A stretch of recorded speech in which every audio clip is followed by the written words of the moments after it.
Marcus wiped the sweat from his forehead as he finished loading the last box of groceries into his old Honda Civic.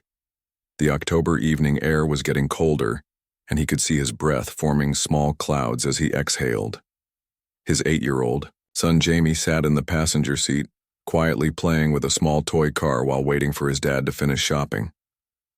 The grocery store parking lot was nearly empty, except for a few scattered cars under the dim streetlights. Marcus had deliberately chosen to shop late because the prices were better on items nearing their expiration dates. Every dollar mattered when you were raising a child alone on a construction worker's salary. As he walked around to the driver's side, Marcus noticed a figure hunched near the shopping cart return area. At first, he thought it might be someone loading their car, but as he got closer, he realized it was an elderly woman sitting on the ground, leaning against the metal structure. She was wearing a thin coat that looked too small for the weather, and her gray hair was disheveled. Marcus paused, his hand on the car door handle. His first instinct was to mind his own business and get home. He had learned to be cautious, especially with Jamie in the car. But something about the woman's posture made him hesitate. She looked defeated, vulnerable in a way that reminded him of his own mother during her final years. "Dad, what's wrong?" Jamie asked, noticing his father hadn't gotten into the car yet. "Nothing. Buddy, just give me a minute," Marcus replied, closing the door gently and walking toward the woman. As he approached, he could see she was probably in her 70s, with kind eyes that held a mixture of embarrassment and exhaustion. She looked up at him with a startled expression, as if she hadn't expected anyone to notice her. "Ma'am, are you all right?" Marcus asked, keeping his voice gentle and non-threatening.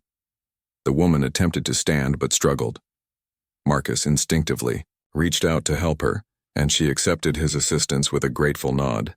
"I'm sorry," she said, her voice barely above a whisper. "I didn't mean to cause any trouble. I was just resting for a moment." Marcus could see she was shivering. Her clothes were clean but worn, and she carried a small canvas bag that seemed to contain all her possessions. The situation became clear to him. She was homeless. "When's the last time you had something to eat?" he asked. The woman's eyes filled with tears. "Yesterday morning, I think. The shelter downtown has been full, and I've been trying to find somewhere warm to spend the night." Marcus felt his heart tighten. He thought about his own struggles as a single father, working long hours and sometimes choosing between paying bills and buying groceries. But looking at this woman, he realized his problems were small compared to what she was facing. "What's your name?" he asked. "Eleanor," she replied. "Eleanor Patterson. I'm Marcus, and that's my son Jamie in the car." He gestured toward the Honda where Jamie was now pressing his face against the window, watching curiously. Marcus made a decision that surprised even himself. "Eleanor, I know this might sound strange, but would you like to come home with us tonight? We have a warm house, and I could make you something to eat." Eleanor's eyes widened in shock. "Oh no, I couldn't possibly impose on you like that. You don't even know me." "That's true," Marcus admitted, "but I know what it's like to need help, and I know what it's like to be alone." He thought about the years after his wife Sarah had died in a car accident when Jamie was only 4. The community had rallied around them at first, bringing casseroles and offering support. But as time passed, people moved on with their lives, and Marcus found himself navigating single parenthood largely alone. There had been nights when he sat at his kitchen table, looking at bills he couldn't pay, wondering how he would manage. The kindness of strangers had saved him more than once. A neighbor who watched Jamie when Marcus had to work late, a co-worker who shared lunch when money was tight, a teacher who bought Jamie school supplies without being asked. "I understand. If you're hesitant," Marcus continued, "but it's supposed to drop below freezing tonight. Our couch is comfortable and we have extra blankets." Eleanor looked at him with a mixture of hope and disbelief. "Are you sure? I don't want to be any trouble, especially with your little boy." Marcus glanced back at Jamie, who was now making faces at his reflection in the car window. His son had always been naturally compassionate, often sharing his toys with kids who had less and asking thoughtful questions about people they encountered who seemed to need help. "Let me talk to Jamie first," Marcus said, "but I think he'd be okay with it." He walked back to the car and opened the passenger door. "Hey, buddy, I need to ask you something important." Jamie looked up from his toy car with curious eyes. "Is that lady okay, Dad?" "She's having a tough time right now. She doesn't have a place to sleep tonight and it's going to be very cold. I was thinking maybe we could let her stay on our couch tonight and fix her a hot meal. What do you think?" Marcus held his breath, unsure how his son would react. They had never had a stranger stay in their home before, and he knew it was a lot to ask of an 8-year-old. Jamie was quiet for a moment, studying Eleanor through the windshield. Then he looked back at his father with a serious expression. "Does she have any kids?" Jamie asked. "I don't think so, buddy. She's all alone." Jamie nodded solemnly. "That must be really scary. Remember when the power went out last winter and we were cold even inside our house? She must be really, really cold out here." Marcus felt a surge of pride in his son's empathy. "So you think it would be okay if she stayed with us tonight?" "Yeah," Jamie said without hesitation. "Mom always said we should help people when they need it, right?" The mention of Sarah made Marcus's chest tighten with emotion. She had indeed taught them both the importance of kindness and helping others, lessons that seemed more important. Now than ever, Marcus returned to Eleanor, who was standing uncertainly by the shopping cart return, still shivering in the cold night air. "Eleanor," he said with a warm smile, "Jamie says you're welcome to stay with us tonight." Eleanor's hands trembled as she climbed into the back seat of Marcus's car. Jamie had insisted on moving to the back to sit next to their guest, chattering excitedly about their house and his pet goldfish named Captain Bubbles. Marcus watched through the rearview mirror as his son's natural warmth began to ease Eleanor's obvious nervousness. During the short drive to their modest ranch-style home, Eleanor shared fragments of her story. She had been a schoolteacher for 37 years before retiring. Her husband had passed away 2 years ago, and a series of medical bills and unfortunate financial decisions had eventually led to losing her small apartment. She spoke quietly, as if ashamed of her circumstances. "Teaching was my whole life," she said, her voice growing stronger as Jamie listened with rapt attention. "I taught 2nd grade, children your age, actually." Jamie's eyes lit up. "Really? Do you know any good stories?" For the first time since Marcus had met her, Eleanor smiled genuinely. "Oh my, do I know stories? I must know 1,000 stories." When they arrived at the house, Marcus felt a moment of self-consciousness about their humble home. The living room furniture was second-hand but comfortable, and toys were scattered across the carpet despite his efforts to keep things tidy. The walls held Jamie's artwork alongside family photos, creating a warm but clearly lived-in atmosphere. Eleanor stood in the doorway, taking in the space with obvious gratitude. "It's beautiful," she said simply, and Marcus could tell she meant it. "Are you hungry?" Marcus asked, already heading toward the kitchen. "I can make some soup and sandwiches." While Marcus prepared the meal, Jamie gave Eleanor a tour of their small home, proudly showing her his bedroom with its glow-in-the-dark stars on the ceiling and his collection of books. Eleanor listened to every word as if Jamie were telling her the most fascinating story she had ever heard. In the kitchen, Marcus found himself thinking about the risks he was taking. He knew nothing about this woman beyond what she had told him. But something about her reminded him of his own grandmother, who had raised him after his parents died when he was 12. Grandma Rose had always said that kindness was the only currency that mattered, and that it always came back to you when you needed it most. When dinner was ready, the three of them sat around the small kitchen table. Eleanor ate slowly, savoring each bite of the simple tomato soup and grilled cheese sandwich. She complimented Marcus on the meal as if it were a 5-course dinner at a fancy restaurant. "This is the best food I've had in weeks," she said, tears forming in her eyes again. Jamie, who had been unusually quiet during dinner, suddenly spoke up. "Eleanor, where are your things? Like your clothes and your toothbrush?" Eleanor gestured to her small canvas bag. "Everything I have is in there, sweetheart." Marcus felt his heart sink, realizing the full extent of her situation. "Tomorrow we'll figure out how to get you some proper clothes and toiletries," he said. "For tonight I can give you one of my t-shirts to sleep in and we have extra blankets." After dinner, the three of them settled in the living room. Jamie brought out his favorite book and asked Eleanor to read it to him. As she read aloud, Marcus noticed how naturally she fell into the rhythm of storytelling, changing her voice for different characters and pausing at just the right moments for dramatic effect. "You really were a teacher," Marcus observed. Eleanor smiled. "Once a teacher, always a teacher. It's not something you can turn off." As the evening progressed, Marcus found himself opening up about his own struggles. He told Eleanor about losing Sarah, about the challenges of single parenthood, and about his fears for Jamie's future. Eleanor listened with the same attention she had given to Jamie's tour, offering gentle insights and encouragement. "You're doing a wonderful job with him," she said, watching Jamie organize his toy cars on the coffee table. "He's kind and thoughtful. Those aren't qualities that happen by accident." When bedtime came, Marcus tucked Jamie into his bed while Eleanor waited in the living room. As he was saying goodnight, Jamie grabbed his father's hand. "Dad, I really like Eleanor. She's nice, like Grandma Rose was." Marcus felt a lump in his throat. Jamie barely remembered his great-grandmother, who had died when he was 5, but he had always treasured the few memories he had of her gentle presence. "She is like Grandma Rose," Marcus agreed. "Very kind and wise."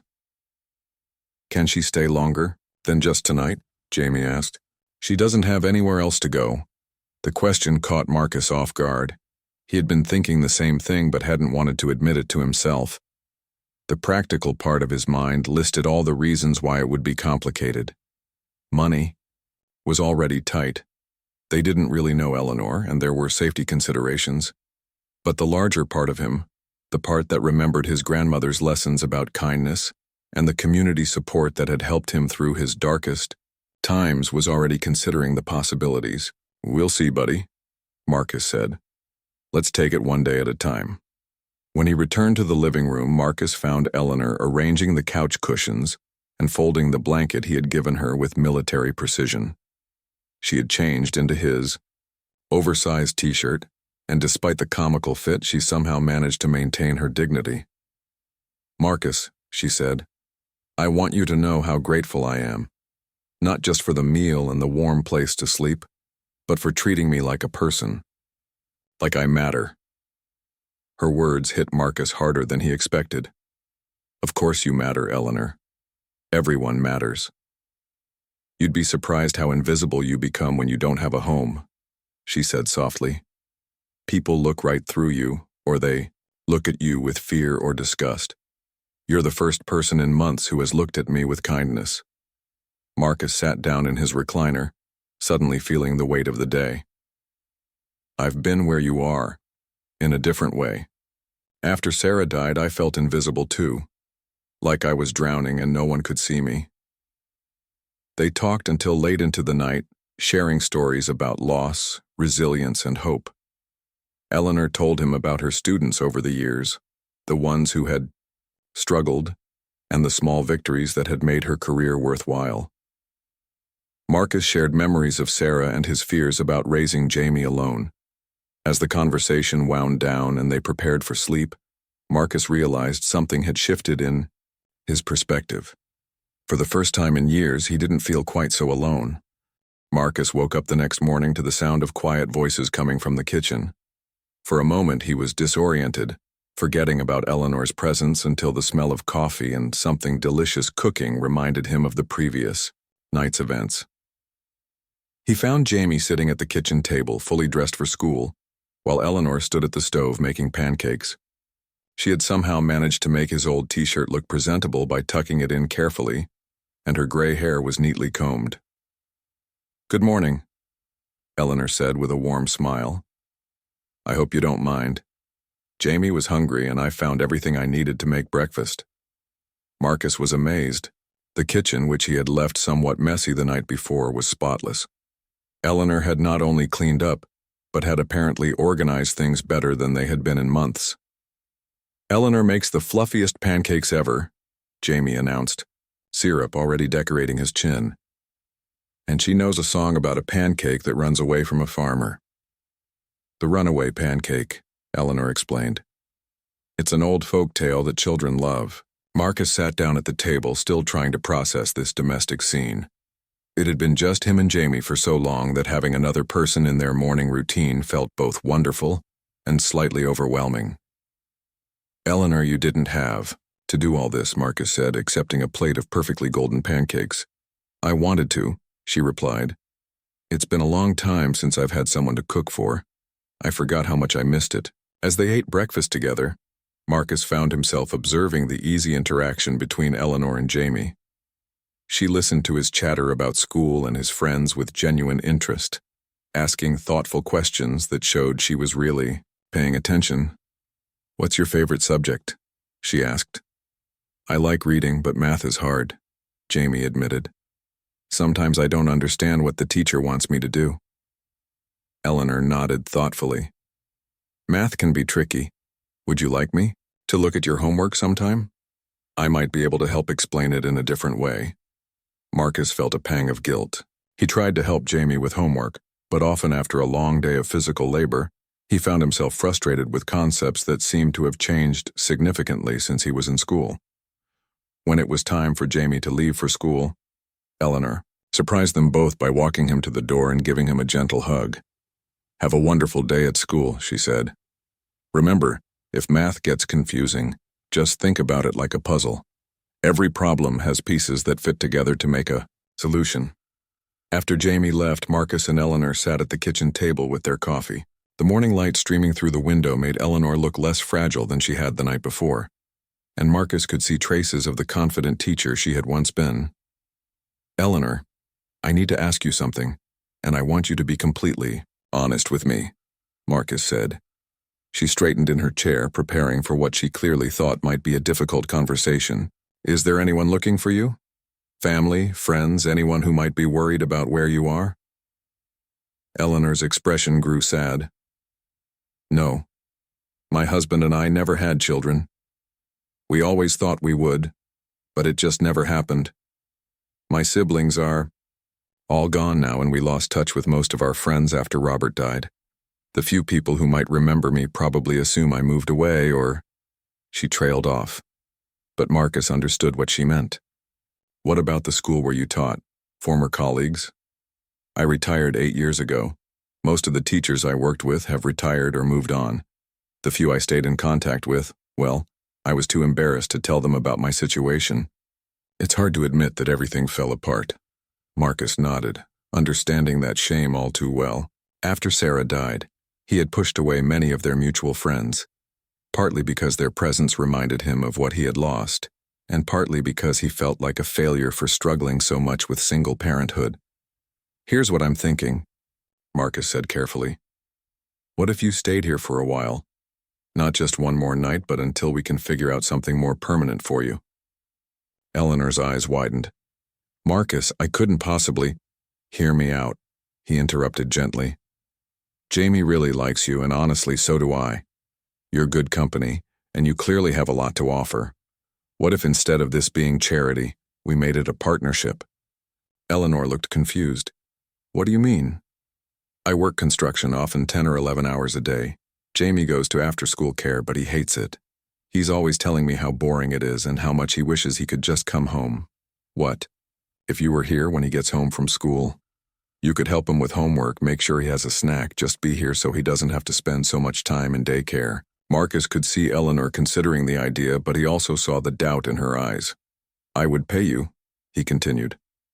"Not a lot, because honestly I don't have a lot, but enough to help you start getting back on your feet.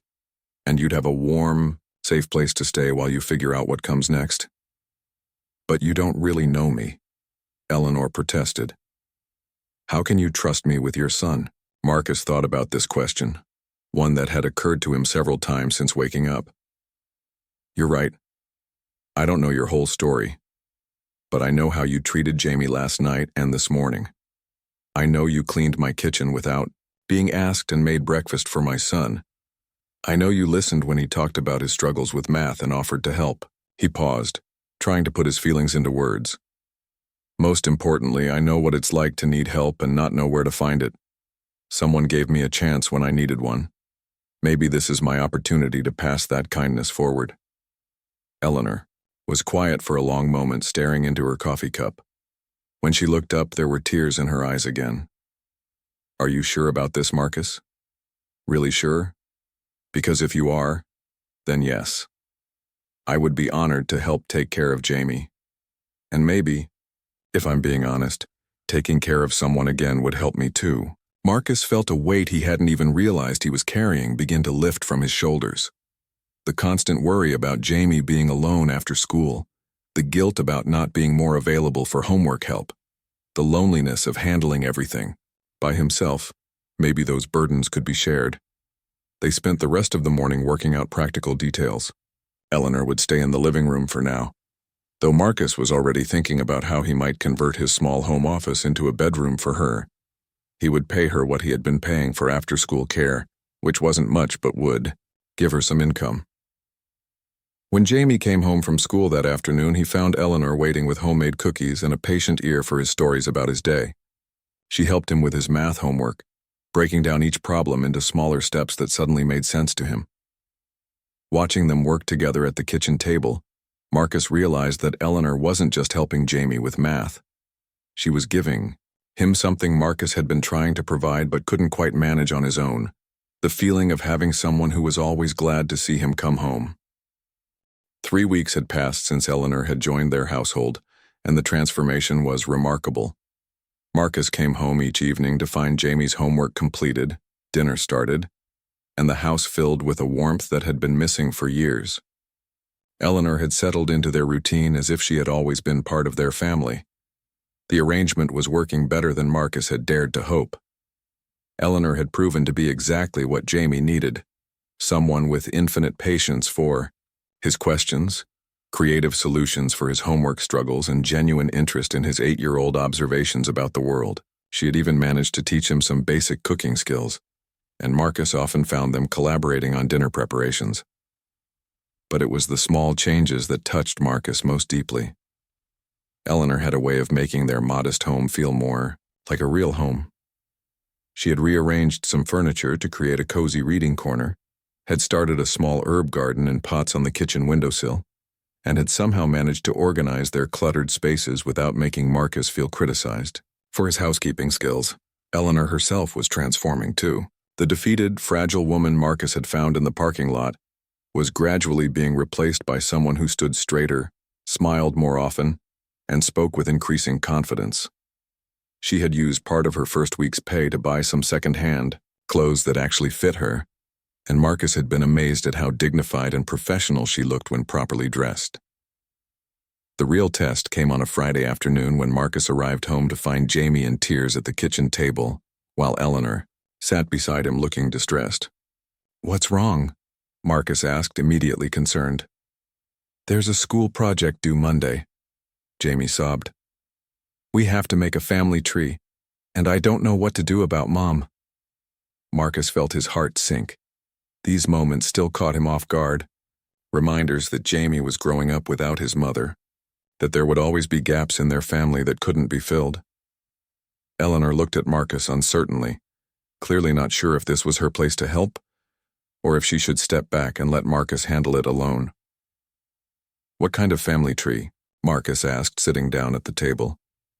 "We have to draw a big tree and put pictures of our family members on the branches," Jamie explained through his tears.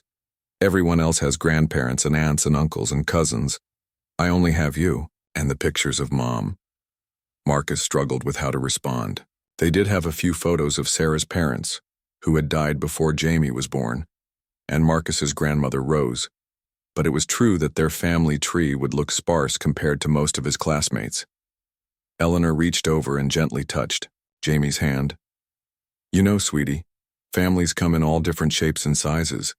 Some families are big with lots of branches, and some families are smaller but just as strong." "But mine will look weird," Jamie protested. "What makes a family tree beautiful isn't how many branches it has," Eleanor said thoughtfully. "It's the love that connects all the branches together, and your tree has so much love." She got up and returned with a piece of paper and colored pencils. "What if we think about your family tree in a special way? Instead of just blood relatives, what if we include all the people who love you and take care of you? Marcus watched as Eleanor began sketching a tree trunk with Jamie's name at the base. She drew strong branches extending upward and outward. "Here's your dad," she said, drawing a branch and writing Marcus's name. "And here's your mom, who is always with you in your heart." She drew another strong branch for Sarah. "But what about the other branches?" Jamie asked, his tears beginning to slow. "Well, let's think about who else is important in your life." "What? About your teacher, Mrs. Anderson? She spends every day helping you learn and grow." Jamie nodded, becoming interested in the project. "And Mr. Pete next door always helps me fix my bike." "Exactly," Eleanor said, adding more branches. "And what about Rosa at the grocery store who always gives you a free cookie?" As they continued working on the family tree, Marcus realized that Eleanor was teaching Jamie something profound about the nature of family and community. She was showing him that love and care could come from many sources, and that having a smaller traditional family didn't make him less fortunate. It just made his family different. "What about Eleanor?" Jamie asked suddenly. "Should she be on the tree too?" Marcus and Eleanor looked at each other, and Marcus saw uncertainty flash across her face. She was clearly trying to figure out where she fit in their lives, if she fit at all. "Where do you think Eleanor should go?" Marcus asked Jamie gently. Jamie considered this seriously. "Well, she takes care of me every day, and she helps me with my homework, and she makes me feel better when I'm sad. She's kind of like..." He paused, thinking.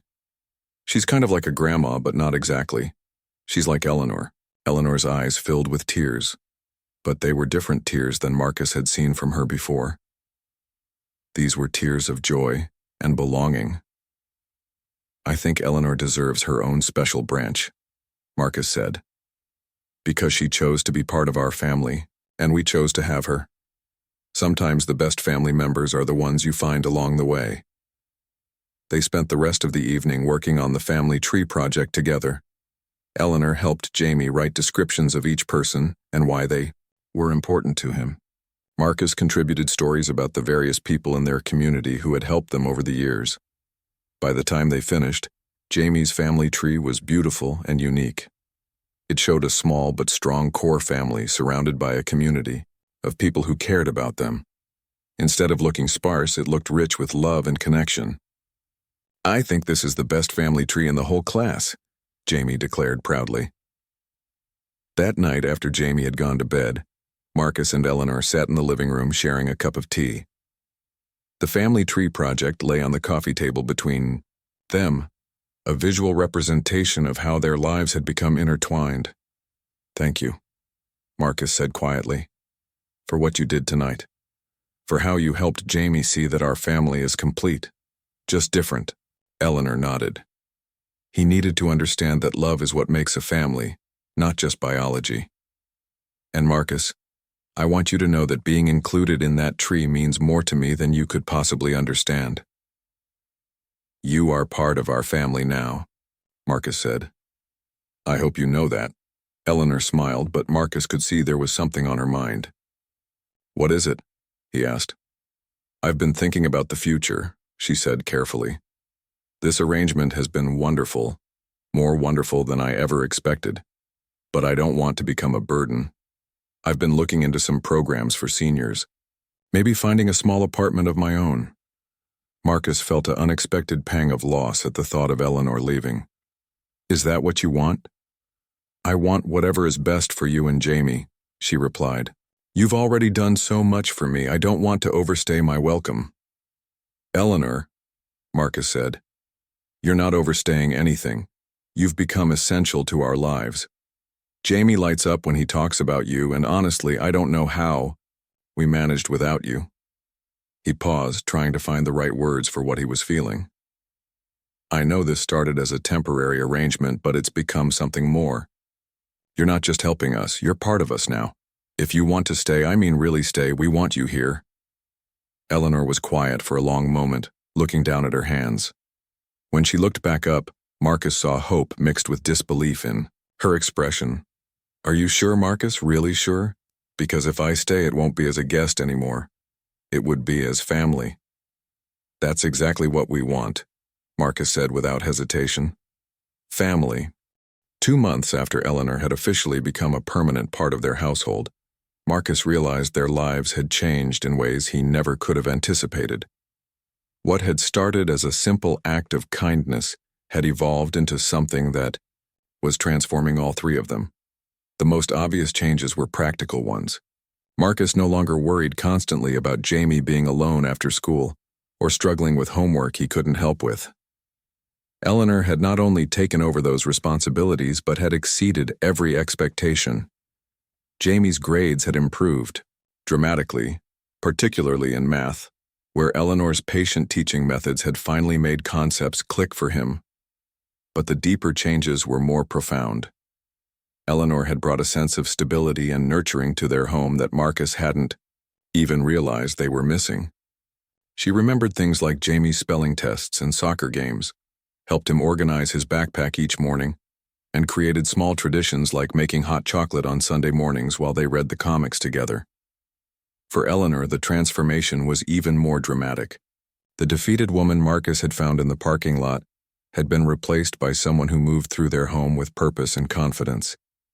She had found ways to contribute beyond childcare, using her teacher's organizational skills to help Marcus manage their household budget and even suggesting ways he could potentially advance in his construction career. "Have you ever thought about getting your contractor's license?" she asked one evening as they reviewed their monthly expenses. "You have years of experience, and the pay would be significantly better." Marcus had considered it before, but had always felt overwhelmed by the studying required while working full-time and caring for Jamie. "I've thought about it, but I don't know when I'd find time to prepare for the exam." "What if I helped you study?" Eleanor offered. "I'm good at creating lesson plans and breaking complex material into manageable pieces. We could work on it together after Jamie goes to bed." The idea was tempting, but Marcus hesitated. "Eleanor, you already do so much for us. I can't ask you to take on teaching me, too." "You're not asking," she replied with a smile that reminded him of his grandmother Rose. "I'm offering. Marcus, you've given me back my purpose. Let me help you reach yours." That conversation led to evening study sessions that became a new routine in their household. While Jamie did his homework at the kitchen table, Marcus and Eleanor would spread out construction manuals and practice tests in the living room. Eleanor's teaching skills proved just as effective with adults as they were with children, and Marcus found himself understanding concepts that had previously seemed impossibly complex. The studying sessions also gave them time to talk about their lives in ways they hadn't before. Marcus learned about Eleanor's marriage to Robert, a kind man who had taught high school history, and their shared dream of traveling that had been cut short by his sudden heart attack. Eleanor learned about Marcus's fears and hopes for Jamie, his guilt about not being able to provide more opportunities for his son, and his lingering grief over losing Sarah so young. "You know," Eleanor said one evening as they took a break from studying building codes, "Sarah would be so proud of the father you've become, and she would love seeing how happy Jamie is now." It was the kind of observation that might have been painful coming from someone else, but from Eleanor it felt like a blessing. She had a gift for saying exactly what needed to be said in the gentlest possible way. The real test of their new family dynamic came when Jamie got sick with the flu. Marcus had always dreaded these times, trying to balance taking care of a sick child with not missing too much work. But with Eleanor there, everything was different. She took over Jamie's care with the competence of someone who had dealt with sick children for decades. She made homemade chicken soup, kept track of his fever, read him stories when he felt well enough to listen, and somehow made being sick seem less scary and more manageable. "She's taking really good care of me, Dad," Jamie told Marcus when he came home from work to check on them.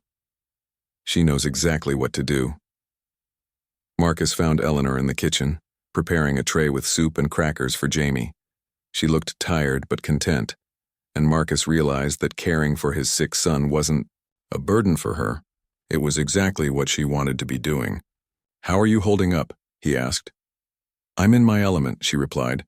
"This is what I did for 37 years, remember? Taking care of children when they need it most." That evening, as Jamie slept peacefully in his room, Marcus and Eleanor sat together on the couch. Marcus had been thinking about something all day, and he finally decided to voice it. "Eleanor, I need to ask you something, and I want you to think about it seriously before you answer." She looked at him with curiosity and a hint of concern. "How would you feel about making this arrangement completely official?" he asked. "I mean legally. I've been thinking about asking you to be Jamie's official guardian if anything ever happens to me." Eleanor's eyes widened in shock. "Marcus, that's an enormous responsibility. Are you sure you trust me with something so important?" "I've never been more sure of anything," Marcus replied. "Eleanor, you love Jamie like he's your own grandson. You know his needs better than anyone except me. If something happened to me, I can't think of anyone I'd rather have taking care of him." Eleanor was quiet for a long moment, clearly overwhelmed by the magnitude of what Marcus was asking. "What does Jamie think about this idea?" "I haven't talked to him about the legal aspects yet," Marcus admitted. "But I watch how he is with you. He trusts you completely. You're not just his caregiver anymore, Eleanor. You're his family." "I need to think about this," Eleanor said softly. "Not because I don't want to, but because I want to be absolutely certain I can provide everything Jamie would need if that situation ever arose." Marcus understood her hesitation. It was a big responsibility, and Eleanor was the kind of person who thought carefully before making commitments. A few days later, as Jamie recovered from his flu, something happened that would change everything for their little family. Marcus came home from work to find Eleanor and Jamie at the kitchen table, but instead of homework they were looking through a thick manila envelope. "What's all this?" Marcus asked, setting down his lunchbox. Eleanor looked up at him with an expression he couldn't quite read. "I received some mail today. It's from a lawyer's office." Marcus felt his stomach drop. Had someone found Eleanor? Was there some legal problem with her staying with them? "It's about Robert's pension," Eleanor continued, her voice trembling slightly. "Apparently there was an error in the processing when he died. They've been trying to reach me for over a year." She held up several documents. "Marcus, they owe me almost 2 years of pension payments that were never distributed. It's a significant amount of money." Marcus sat down at the table, trying to process this news. "That's wonderful, Eleanor. You'll be able to get your own place and start fresh." But even as he said the words, he felt a sense of loss, despite his offer to make their arrangement permanent. Part of him had always wondered if Eleanor would eventually want to leave and rebuild her own independent life. Eleanor was looking at him intently. "Marcus, I don't want my own place. This is my place. You and Jamie are my family." Jamie, who had been uncharacteristically quiet during this conversation, suddenly spoke up. "Does this mean Eleanor might leave us?" "No, sweetheart," Eleanor said quickly, reaching over to take his hand. "I'm not going anywhere, but this money means I can contribute more to our household. I can pay my fair share instead of you taking care of me." "You already contribute more than your fair share," Marcus protested. "Eleanor, the value of what you do for us can't be measured in money." "I know that," she replied. "But this gives me the independence to choose to stay, not just the need to stay. There's a difference." Marcus realized she was right. The financial pressure had always been present, even though they rarely talked about it. Eleanor's modest salary for watching Jamie helped, but Marcus knew he had been stretching to accommodate another person in their household. "What are you thinking?" he asked. Eleanor smiled, and Marcus could see the teacher in her organizing her thoughts before presenting them clearly. "I'm thinking we should make this official in every way. Not just guardianship papers, but a real family. I want to contribute to a down payment on a bigger house, one where I have my own room and we have space for Jamie to grow. I want to help pay for his college someday. I want to be here for his graduation, his first date, all the moments that matter." Jamie's eyes lit up. "Really? You want to stay forever?" "Forever and always," Eleanor confirmed, giving him a hug. Marcus felt emotion welling up in his chest. "Are you sure, Eleanor? I mean, really sure? Because once we do this, once we become an official family, there's no going back." Eleanor looked around their small kitchen, at the herbs growing on the windowsill, at Jamie's latest artwork taped to the refrigerator, at the life they had built together over the past few months. "Marcus," she said, "I've never been more sure of anything in my life. You two saved me, but more than that, you gave me a reason to want to be saved. This is where I belong." 6 months later, Marcus stood in the backyard of their new 3-bedroom house, watching Jamie and Eleanor plant tomatoes in the garden they had started together. The spring afternoon was warm, and he could hear their laughter as Eleanor told Jamie stories about the vegetables they were planting and where they originally came from. The house was perfect for their family. Eleanor had her own bedroom with space for all her books and a small desk where she helped Jamie with homework. Jamie had a larger room where he could spread out his toys and art projects. And Marcus had his own space where he could study for his contractor's license exam, which he was scheduled to take in just 2 weeks. The transformation in all their lives had been remarkable, but it was the small, everyday moments that meant the most to Marcus. Like coming home from work to find Eleanor and Jamie cooking dinner, together both of them covered in flour and laughing about some kitchen mishap. Or weekend mornings when the three of them would pile onto the couch to watch cartoons and share pancakes. But the moment that had truly shown Marcus how perfect their arrangement had become happened just the week before. Jamie had been invited to a birthday party, and when the other parent called to confirm, they had naturally assumed Eleanor was Jamie's grandmother. "Oh, is Jamie's grandmother available to pick him up?" the woman had asked when Marcus answered the phone. Marcus had looked over at Eleanor, who was helping Jamie practice tying his shoes, and realized that's exactly what she had become.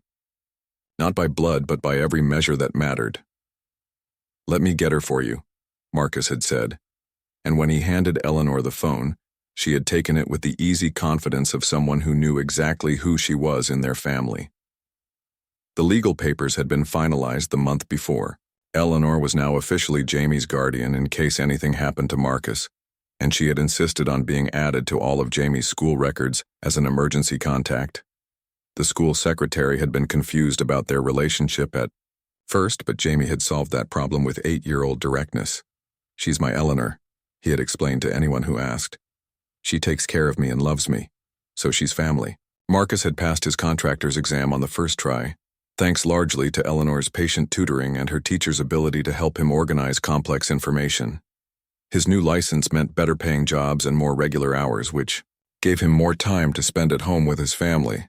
The financial security that Eleanor's pension provided, combined with Marcus's increased income, meant they could finally stop worrying about money and start thinking about the future.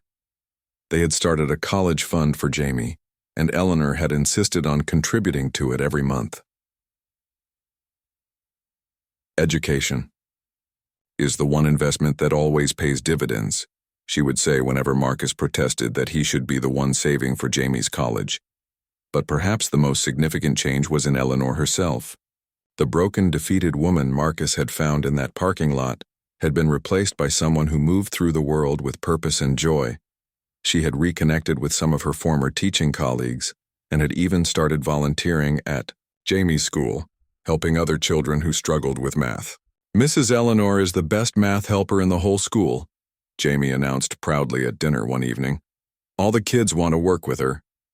Eleanor blushed at the praise, but Marcus could see how much it meant to her to be useful again, to be valued for her skills and experience. The evening that would become the most important in their family's story started like any other. Marcus came home from a job site to find Eleanor and Jamie working on a science project about plants at the IAI kitchen table. The house smelled like the pot roast Eleanor had put in the slow cooker that morning, and everything felt peaceful and normal.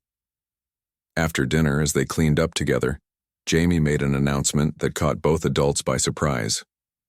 "I have something I want to ask you both," he said with the serious tone he used when something was really important to him. Marcus and Eleanor exchanged glances, wondering what could be on his mind. "You know how some kids at school have moms and dads, and some just have moms or just have dads?" Jamie began. "Yes," Marcus said carefully, not sure where this was going. "Well, I have a dad, and I have Eleanor. And Eleanor is like a grandma, but also like a mom, because she does mom things and takes care of me every day." Eleanor's eyes filled with tears, but she let Jamie continue. "So I was wondering," Jamie said, looking back and forth between them, "would it be okay if I called Eleanor Grandma Eleanor? Not because I don't remember Mom, but because Eleanor is here now and she loves me like a grandma loves their grandkid." The silence that followed was heavy with emotion. Marcus looked at Eleanor, whose face was a mixture of joy, surprise, and uncertainty. "What do you think, Eleanor?" Marcus asked gently. "How would you feel about that?" Eleanor knelt down so she was at Jamie's eye level. "Jamie, sweetie, that would be the greatest honor of my life. But I want you to be absolutely sure that's what you want. And I want you to know that loving me doesn't mean you love your mom any less." "I know that," Jamie said matter-of-factly. "Mom is in my heart, and you're here with me every day." "I have room for both." Marcus felt his throat tighten with emotion. His 8-year-old son had just articulated something beautiful about the capacity of the human heart to love multiple people in different ways. "Then yes," Eleanor said, pulling Jamie into a hug. "I would love to be your grandma, Eleanor." That night, after Jamie had gone to bed, Marcus and Eleanor sat in their living room reflecting on the journey that had brought them to this moment. "Can you believe where we are compared to where we started?" Marcus asked. Eleanor smiled. "Some days I wake up and think I must be dreaming. A year ago I was sleeping on the street with nothing but a canvas bag. Now I have a home, a family, and a purpose." "You know what's funny?" Marcus said. "I thought I was rescuing you that night in the parking lot. But I think you rescued us too." "How so?" Marcus thought about how to put it into words. "Jamie needed stability, consistency, someone who could be there for him in ways I couldn't because of work. But more than that, he needed to see what it looks like when people choose to love each other, when they choose to be family even when they don't have to be." He paused, looking around their comfortable living room, thinking about all the ways their lives had improved. "And I needed to remember that accepting help isn't weakness, and that family doesn't have to look like what everyone expects it to look like. You taught me that love multiplies when you share it. It doesn't divide." Eleanor nodded. "Robert and I used to talk about the kind of legacy we wanted to leave. We thought it would be children of our own. But maybe this is better. Maybe helping raise Jamie, being part of his story, is exactly the legacy I was meant to have." The next morning, at breakfast, Jamie tried out his new name for Eleanor. "Grandma Eleanor, can you help me with my math homework after school?" Eleanor beamed. "Of course, sweetheart, I'll always be here to help you." Marcus watched this exchange and realized that Jamie's simple question represented everything their family had become. It was a promise of presence, of commitment, of unconditional love that would last as long as all of them were alive. The stranger Marcus had invited into his home that cold October night had become the heart of their family. And the lonely little boy who had been missing so many pieces of what a family could be was now surrounded by more love and security than Marcus had ever dared to hope for. As he left for work that morning, Marcus reflected on how a single moment of compassion had changed 3 lives forever.